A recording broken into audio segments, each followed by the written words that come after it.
Welcome to the Coast to Coast podcast, brought to you by Play Picks and the Lines, coming to you from the West Coast. Josh Lander, joined by my guy Nate Weitzer on the East Coast. And it's time for our favorite video of each and every weekday, our player props vid. Ended the week super hot, started the week super hot, still well above 500 last week and on the season since January 1st started. We started keeping track of these things, so make sure you are liked and subscribed to that page so you can check out this video and the other couple videos we have up for you today on a pretty nice 9-game slate. And Nate does have his great article up on playpicks.com as well, some of those player props and best bets in that one. And as always, if you do still need a FanDuel or DraftKings account, head to fdpicks.com or dkpicks.com and find those listings in your area, such as what we've got for tonight's player props. Nate, let's get into it. Yeah, I'm targeting the Brooklyn Nets still. Ben Simmons is not ready to play, and we don't know if he's going to be an elite defender right off the jump anyway, but in their 11-game losing streak, second worst defensive rating, giving up 119 points, 27 assists, allowing opponents to shoot 50%. They're really only good at limiting threes recently. And so I have no issue with that when taking Domantas Sabonis, who is an interior presence, who's really done a seamless job thus far integrating with Sacramento, basically the exact same averages he had with Indy all season at 19 points, 12.5 rebounds, one more assist per game, despite playing 2 fewer minutes per game in his first 2 with Sacktown. Their team offensive rating is up to 127 in those 2 games. They're playing at the 4th fastest pace while winning 3 of their last 4 as they try to kind of shift the culture there with all these trades. 7th fastest pace on the road in general this season. So Sabonis will probably be going up against Andre Drummond and making his Nets debut at times here. But his numbers are pretty much the exact same I just mentioned when he goes up against Drummond over his last 7 there, various teams for Drummond. Pretty much a lock for a double-double is Sabonis, and that in a win gets you plus 136. I think the Kings should be able to pull this one out here with the Nets still so shorthanded. But the preferred bets right here, same exact minus 110 odds for him to get over 24.5 points and assists or 30.5 points and rebounds. I actually like the assists a little bit more because Brooklyn as a team has been so decrepit, and I would consider the 8 assists in a win at plus 500. Sabonis is not. It's not uncommon for him to flirt with the triple-double and get nearly double-digit assists, especially against a team that doesn't have discipline, gets back cut on because he can find guys, with that rear view vision that he got from his pops Arvydas, and he still flashes from time to time. Definitely. Love that we got Arvydas Sabonis mentioned in this one. But yeah, I think everything you're saying is right. This starts and ends with, Domantas is the same player, seems to be fitting in really well. And Brooklyn is historically bad on defense right now and giving up a ton of rebounds, worst defensive rebounding team in the league over their last 11 as they've been losing at that same rate. So yeah, I'm happy to take anybody on the Kings that you think is going to score down low. And Domantas is definitely that guy nowadays. So the other one I'm going here with on our second prop is Kyle Kuzma on the Wiz. They're playing Detroit tonight. So I think there's going to be some points. Detroit has been giving up a ton lately, really, really bad on defense all season and definitely over their last 5 or 6 as well. Kuzma in his last 3 versus Detroit. One of those was with the Wizards, 2 of them with the Lake Show, 26 points over 39 minutes a game in those 3 with a 27.5% usage rate. So he's averaging about 20.7. The one with Washington was with 26 points in 39 minutes. But in his last 3 overall against them, as I mentioned, he's averaging about 21 points with more than 3 triples a game, shooting 45% from 3 in those games. And really, when Kuzma, when the Wizards win, Kuzma plays very well. And I think we all expect them to beat a very bad Detroit team tonight. And in their last 8 wins, we're talking about 24 points a game and 12 boards, about 5 assists as well in that time frame. And he's making about 2.5 threes, once again, shooting at that clip of about 45% from deep. So, it's a stark contrast from what happens when they lose in their last 8 losses versus those 8 wins. We're talking about 18 points a game, down about 5 or 6 points from his average when they're winning, and 35% from 3. Still a decent average from 3 for a guy like him, but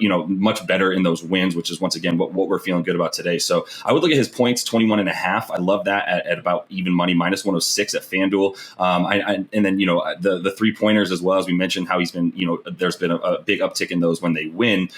Him him to hit 3 trays is plus 250. Really like those odds. But if you just want him to hit more than 1.5, so 2 threes for him under the average that he's been hitting in those wins, we're talking minus 130 on your money. But it feels pretty good against a team in Detroit who is giving up a ton of 3-point efficiency to their opponent, dead last in 3-point D. So over their last 9 when they've been losing at a clip of 8 of those last 9. So I think everything points towards Kuzma having a nice game and hitting at least 2 threes in this one. So a bunch of ways to attack his props in this one. Yeah, or you can go with 30.5 points and rebounds, which is getting the shortest odds, aside from those 2 threes, because it is so likely, because he's averaging 12 boards per game basically in their last 8 wins. It really is about the wins versus losses splits with Kuz, and it really just shows when Washington faces a good defense, he's not going to necessarily blow up. But, Detroit, is pretty much the worst defensive team we have right now, especially guarding the perimeter. So no problem taking that one right there. And speaking of bad perimeter defense, Chicago now facing the Spurs. They just went to San Antonio a couple weeks ago, and Murray dropped 29, 9, and 12 in a win on 50% field goal shooting. The total is around 235 for this game. Obviously very friendly for props. Murray's points total is only 22.5.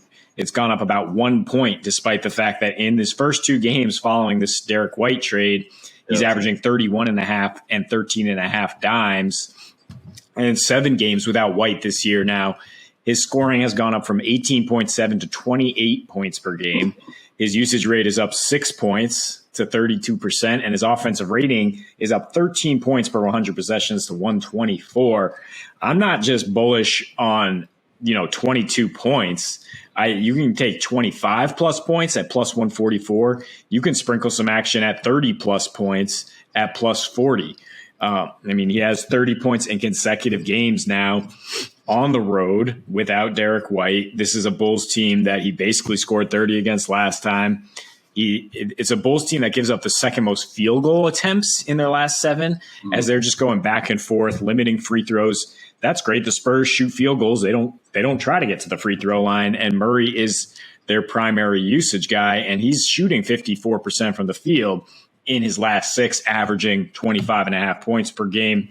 I think 25 points is a very realistic expectation, but you're still getting even money for the 22.5. So I would bet, make your primary bet there, and then try to go for these extra bonuses as just potential profit if he does get you that 30 piece. Yeah, I feel good about all that, all the Murray stuff. Give me all of it. It's them against the Bulls tonight. No Levine again, which was the case when the Spurs were able to win in San Antonio, as you mentioned a few weeks ago. There's still going to be a ton of offense. DDR is going to be going off tonight as well, probably. DeMar DeRozan. This game is going to get to 230, in my opinion. The Spurs are just playing at way too fast of a pace. The Bulls are too bad on defense, especially around the perimeter without Caruso and Ball. DJM, Dejounte right now is just on a tear. And there's really no reason not to feel good about any of his stats, including those ancillaries, where he's averaging about 12 assists over his last 4. So, the guy's just everywhere with that usage rate and how much he's got the ball in his hands. I love everything. Javonte Green might also be out. He's questionable with a foot. If you see that, then all systems go. The Bulls have no backcourt defense anymore. 100%. Yep. Love all of that. So give me all of the Dejounte props tonight, and I'll follow you on all of those. Lastly, we're looking at a splash brother that we'd like to take in this Clippers game. We are expecting points. We talked about that in our last video, the other game video we have there about the Dubs and the Clippers. Which splash brother, you ask? I would love to take Clay, as I think he's still getting a ton of value at 18.5. But tonight we've got to go back to Steph and the Steph well, because of how bad, not only how bad LA's been on defense against the 3-point line in their last, we mentioned in the video, they used to be in a top 5 3-point defensive team. In their recent struggles, they've dropped all the way down to 23rd against the 3 over their last roughly eight games or so. So Steph is the guy here, because not only that, you've got the Clippers, who are very bad against opposing point guards. Specifically in their last 7 games, they're giving up by far the most points to opposing point guards at almost 33 points a game. game and allowing them to shoot 42% from three. It's the exact opposite. They seem to be shutting down those shooting guards with, the Reggie Jackson playing point guard essentially is not going to be a defensive stopper, but there's a few other guys on the wing, much better defenders for the Clippers. That's why you take shooting guards over their last 7. They've been giving up the 4th fewest amount of points and allowing less than 3 threes made per game from that position, from the shooting guard spot. So, there's that. And then you've also got Steph against the Clippers, loves playing against those Clips. In his last 2, we're talking 39 points per game on splits that only he can put up 60 from the field, 58% from 3, shooting the ball, 26 times in those 2 games. So, I mean, he's averaging 58% on 13 3-point attempts a game. That's absurd. That's already 18 points right there. So if he's going to continue that against the Clips, which I expect him to be able to do, especially just overall against the Clips in his last 6 games, dating back to 2 seasons ago, we're talking 28 points a game, 5 boards, 4.5 assists, 48% from 3. So he just loves shooting from 3 against a team that is very struggling a lot from the 3-point line right now, and the Clippers to defend that. So you've got to feel good about Steph, 23.5 points. It keeps going down. It feels like if we're going to keep getting it, it used to be 24.5 for the guy early in the season. Obviously, we know it was 26, 28.5. Right now at 23.5 in a game that we do expect to get to about 220 at least. We're talking, about even minus 108 on FanDuel. And then if you try to get a few more things in there, 25 points, just 2 more with the W, which we also like for this team against the Clips. Maybe not the spread for them, but with the W, 25 and a W for Steph, we're talking plus 176 on your money. I feel just as good about that, to be honest, as the other one. If you're going to get 24 points, might as well get 25 if you feel like they're going to get the dub like we do and get almost plus 200 on your money there. Yeah, or the 6 threes in a win at plus 500. Considering, he's hit 7.5 triples his last 2 against the Clippers. Those are pretty recent meetings too. Like you said with your math, that's 22 points right there. If he's hitting seven threes, pretty much. And I like how when we talk about Steph struggling in 4 of his last 5 road games, he's averaging 23.5 and hitting 4.5 threes at a 43% clip, which gets you all his props, everything you need if he just continues to struggle. Really, the only reason it's low is because the Warriors have just kind of fluctuated between blowout wins and, a kind of a dud against Utah the other night. Yeah. But I think in this matchup, he does always seem to bring it. And I think we can count on 24 plus points. Yep. Love all of that for sure. That is all the time we have for you on this one. Make sure you are liked and subscribed to that page so you can check out those other couple videos we have for you today. Until we see you next, happy betting.